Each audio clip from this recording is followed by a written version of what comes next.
하나님의 전에 가득함이었더라. 아멘. 우리가 이 시간에도 하나님의 말씀을 사모하고 또 주님의 뜻을 알아가는 귀한 시간이 되기를 간절히 소원합니다. 솔로몬은 아버지 다윗의 사역에 이어서 성전 건축과 성물 제작을 완료하였습니다. 솔로몬은 성전에 필요한 모든 기구와 기명을 준비하여 성전 봉헌을 준비하고 있는 것입니다. 이것은 단순히 솔로몬의 성전 건축이 정치적 완성으로서 맞춰지고 이에 있어서 기념하는 행사, 테이프 커팅식을 하는 것이 아니라 정말 이 성전이 하나님께서 임재하실 처소를 만들었음을 상징하고 있는 것입니다. 성전은 우리 수요일에 봤던 말씀과 같이 하나님의 은혜의 약속이 함께 모인 결실이었다는 것입니다. 솔로몬은 장로들과 족장들을 모아서 언약궤를 성전으로 옮기게 됩니다. 그리고 절기에 맞춰서 레위 지파가 궤를 메어서 옮기는 온전한 예식의 방식을 통해서 언약궤를 옮기고 있습니다. 그리고 이후 제사장들과 레위인들이 함께 모여서 제사를 드리고 수많은 양과 소를 제물로 바치게 됩니다. 이후 언약궤가 지성소에 안치되고 두 그룹의 날개, 두 천사의 날개 사이에 놓이게 됩니다. 그리고 이 언약궤 안에는 오직 모세의 율법 두 돌판만이 남아 있었습니다. 그리고 이후로 제사장들이 성소에서 나와 스스로를 정결케 하고 옷을 갖춰 입으며 노래하는 레위 사람들과 악기를 든 찬양대가 섭니다. 그리고 나팔 부는 자들과 노래 부는 자들이 일제히 목소리를 합하여 여호와를 찬양하는데 그 찬양의 가사는 선하시도다 그의 자비하심이 영원히 있도다 하는 고백입니다. 그리고 그 찬양의 하나님의 선하심과 인자하심으로 그들의 불순종을 용서해 주시며 영원토록 그들과 함께 하시고 성전을 건축하게 하심에 감사를 들리는 이스라엘의 모습이 오늘 본문의 모습이며 또 그러한 찬양이 울려 퍼지자 구름이 가득해지는데 구름은 히브리어로 쉐카나이라는 뜻으로 영광을 뜻하기도 하는 단어로 사용됩니다. 즉 여호와의 전에 여호와의 영광이 가득해진 것입니다. 이는 제사장들이 감당할 수 없을 정도의 하나님의 영광이었고 이것이 성전을 가득 채웁니다. 이 성전이 하나님의 은혜로서 완성되었을 뿐 아니라 성전 가운데 여호와의 임재와 그의 영광의 처소가 되었음을 온전히 선포하는 그러한 시간이 되었다는 것입니다. 우리는 이 말씀 가운데에서 우리가 드리는 예배의 모습을 다시 점검할 수 있을 것입니다. 하나님께 영광이 되는 예배의 시간은 레위 사람들이 궤를 메어서 지성소에 법궤에 올린 것과 같이 하나님 말씀에 근거하는 예식의 시간이 되어야 합니다. 물론 총회 법상 예식의 모습은 절대적인 것이 아닙니다. 무조건 찬송가를 불러야 하고 성시교독을 읊어야 하고 이런 전통적인 예배 방식이 정해져 있지는 않습니다. 그러나 그 방법이 성경에 기록되어 있지 않기 때문입니다. 그러나 우리가 드리는 모든 예배의 예식 가운데에서 우리는 그것이 진정 하나님의 영광을 드러낼 수 있는 일인지를 항상 검토해야 한다는 것입니다. 그래서 우리의 예배의 예식을 정할 때에는 신학적으로 하나님의 명령이 정말 옳은 행동인지 검토할 수 있어야 할 것입니다. 예배의 자리는 언제나 하나님만이 영광 받으시는 시간입니다. 그냥 단순히 그 예배의 방식이 편리하다고 하여서 감정적으로 그저 동요된다고 하여서 그것을 예식으로 체득하는 것이 아니라 진정으로 하나님의 뜻하심에 옳은 행동인지 우리의 예식이 단순한 우리 그냥 예배드리는 순서라고 생각하는 것이 아니라 그 모든 순서가 정말 어떻게 하나님께 영광 돌리고 있는지 하나님의 뜻에 따라서 이러한 순서가 어떠한 뜻을 가지는지 항상 점검할 필요가 있다는 것입니다. 이 궤를 올바로 옮기는 모습은 이전에 웃사의 죽음을 기억나게 합니다. 하나님의 궤를 레위 지파들이 메어가는 모습을 통해서 말입니다.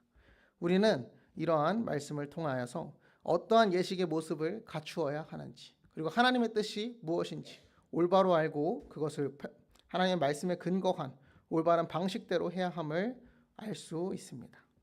그래서 우리의 예배는 언제나 하나님의 뜻에 올바른 예배여야 한다는 것을 우리는 기억해야 합니다. 또한 우리의 예배에는 말씀이 중심되어야 합니다. 우리 10절 말씀을 제가 받들어 읽겠습니다. 궤 안에는 두 돌판 외에 아무것도 없으니 이것은 이스라엘 자손이 애굽에서 나온 후 여호와께서 그들과 언약을 세우실 때에 모세가 호렙에서 그 안에 넣은 것이니라. 아멘. 본래 법궤에는 이 돌판만이 들어있지 않았습니다. 우리 출애굽기를 열심히 보신 분이라면 법궤에는 만나를 닮은 금 항아리, 그리고 아론의 쌍난 지팡이, 그리고 두 돌판이 법궤 안에 있었습니다. 그러나 본문에는 두 돌판만 남아 있다고 이야기합니다. 역사적 학자들에 의해서는 이것이 법궤가 옮겨가면서 유실되었을 것이다 라고 얘기하지만 우리는 그렇게 생각해서만은 안 됩니다. 물론 역사적으로 그게 유실되었을 수 있지만 그 역시 하나님의 의도성이 있다는 것입니다. 하나님께서 그것을 치우시고 필요 없다고 얘기한 이유가 있다는 것입니다. 이는 그 세 물품이 의미하는 바가 하나로 요약되기 때문입니다. 만나와 지팡이, 돌판, 이 모든 것들이 무엇을 상징하고 있습니까? 이 모든 것은 하나님의 언약의 말씀을 상징하는 것입니다. 그리고 그 세 가지 중에 가장 직접적인 상징으로서 하나님 말씀이 적힌 돌판을 하나님께서 남겨주셨다는 것입니다. 그래서 그 법궤의 중심은 언제나 말씀 가운데 있다는 것을, 하나님의 언약의 말씀 가운데 있다는 것을 우리는 볼 수 있을 것입니다. 이처럼 우리의 예배 가운데의 모습은 오직 말씀이 중심되어야 하고 정말 말씀에 근거된 그러한 선포가 있어야 할 것입니다.